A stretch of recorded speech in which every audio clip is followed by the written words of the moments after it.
Are these newfangled things any good? This is my review of Wonder Boy Asha in Monster World. It was an absolute pleasure being able to go back and relive the kind of games that I grew up on, those kind of side-scrolling platformers from the late 80s, the early 90s, the Mega Drive, the Master System era.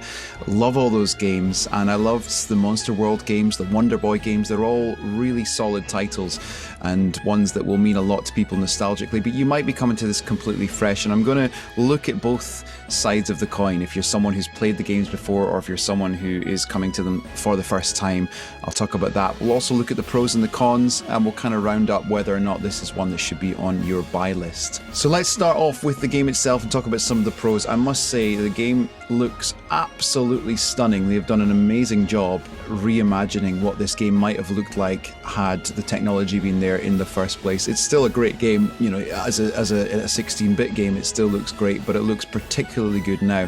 Wonder Boy Asha in Monster World is actually a remake of Monster World 4, so if you've ever played that title, this is what you're getting, but in a new format. There's no demake in this, so some of the more recent revisited titles will give you the option to switch to the 16-bit version. You don't get this in this version unless you buy the physical edition, which does come with Monster World 4 included. When I came into this game itself, I must admit, I tried to set aside any kind of preconceptions I had about these games because I enjoy them anyway, and I was trying to look at this from someone that was maybe coming to this completely fresh. And as a fresh title, it looks great, it plays really well at 60 frames per second, and on the whole very solid. The platforming is very good. You can tell that they've made some tweaks to it from the original, and it feels much more intuitive. When you do something, it seems to respond very well. You play as Asha, and then you will get your companion Peppa Legoo, who is your flying animal. They're both adorable, they're both absolutely charming, and I've got to say that they're two very fun characters to play through the game with. I really like the mechanics of Peppa Legoo. There's a lot you can do with your little sidekick, your flying animal, and there's also things like shielding from fire. You can do throwing at enemies. You can find hidden things with Peppa Legoo.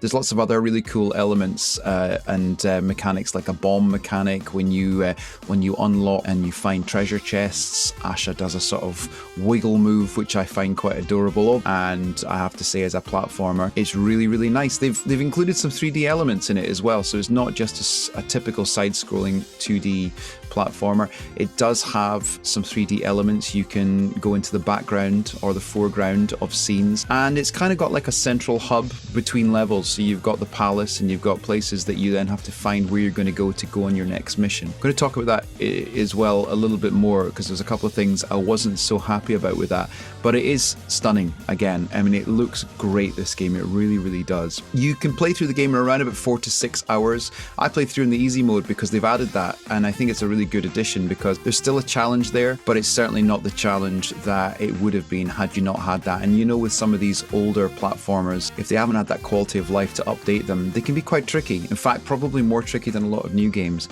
So I thoroughly recommend trying out the easy mode if you are new to these kind of remakes, and then maybe amp up the difficulty level, because you know, it is just a 4 to 6 hour game, which some might see as short, but for me, with someone with a busy life, you know, I like that. You know, that's definitely a plus for me, but not for everybody. The platform itself, I mentioned it there, it is very, very good. It's very intuitive. When you try to jump, it makes sense. The double jump option is good. You need to use Peppa Legoo for some of your moves.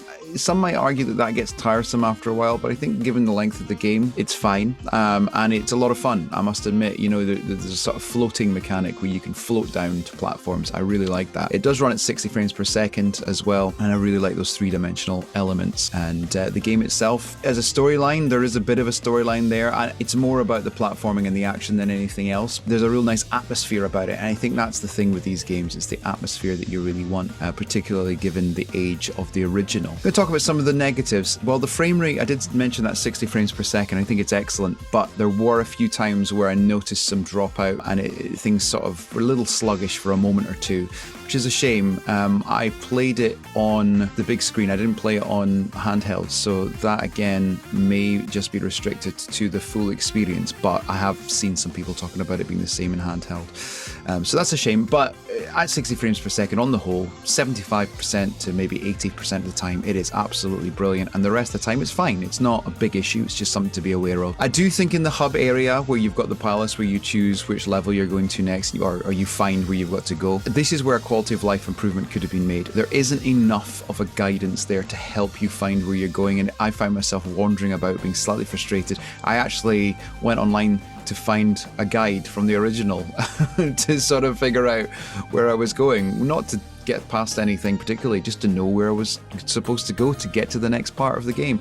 So I do think that that's a quality of life thing. It's you notice that with a lot of old games, they don't tend to give you as much guidance as maybe you might like. Some might like that. For me personally, if you're going to give guidance, give it in the bits where you're not actually trying to play the game, you're just trying to find where you're going. I hate being stuck, not knowing where to go. That's really frustrating for me. And if you are coming to this as someone who played the original, don't expect a completely different game. It is the same game. There isn't really a lot different to it other than a redesign. I think that's really important to know. But I'm going to tell you about my biggest bugbear of the game, and that is the save option.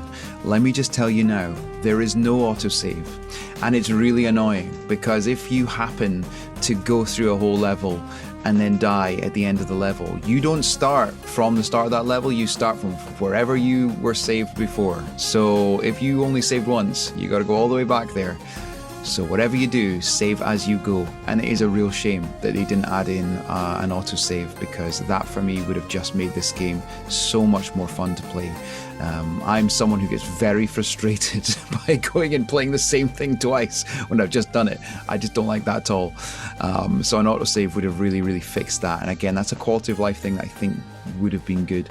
I think on the whole though, it is a very solid title. They've done a great job of making this a 2021 game, and it feels like a new game. You know, it feels like something that if you've never played it before, you'll have a good time with this. I think the price is a little hefty at the moment. For me personally, I think as an eShop title, I would be waiting for it to be down in price. I think it's slightly too expensive. It's kind of, you know, at the top end of the price list. So I would be waiting for that to come down in a sale perhaps. We don't see them in these kind of games in the sale that often though. And if you are a big fan of the original, you might just want to go for it anyway, but it's just something to be aware of. It's not the cheapest game. I really like the collection element. There's a lot of collecting to do. You kind of pick up these blue life drops which keep you going, and there's plenty of them in the game, which is really good. So when you're low on them, you don't have to worry too much. There's always somewhere you can get more. That helps your life meter.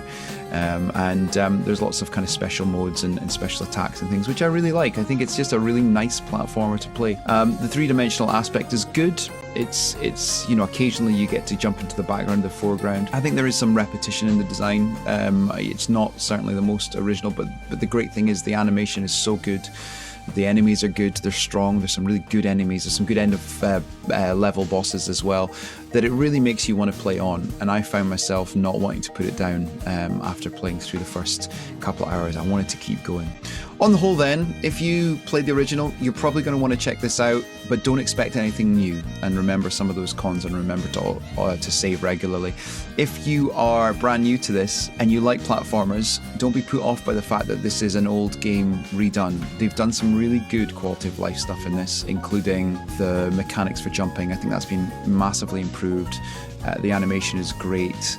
There's a couple of typos in the text with the localization, which is slightly frustrating, but on the whole, you can forgive that.